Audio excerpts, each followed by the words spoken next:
আসসালামু আলাইকুম রহমতুল্লাহি বরকাতুহু।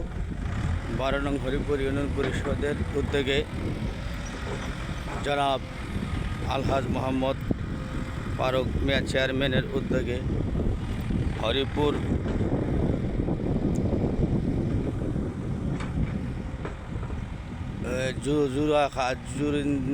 জুরখান্দি হইতে এবং রহিম পাঠানের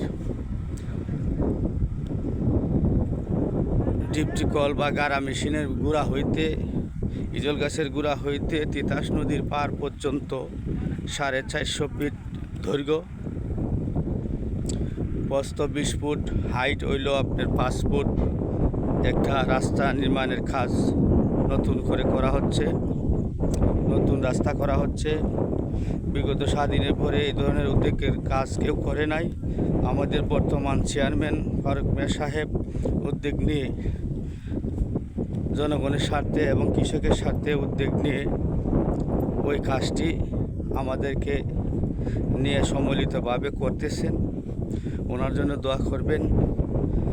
আর ভবিষ্যতে আপনাদের প্রতি আমাদের আশ্বাস এবং বিশ্বাস আছে। জনগণ সব করতে পারে, জনগণ চাইলে সব কিছু হয়। এটা আপনাদের জন্য, আপনারা আমাদের জন্য দোয়া করবেন যাতে আরও আমরা উন্নয়নের কাজ আপনাদের জন্য আনতে পারি এবং দেখাইতে পারি, করতে পারি। এই আশাবাদ ব্যক্ত করে আমি আমার বক্তব্য এখানে শেষ করলাম। ধন্যবাদ সকলকে।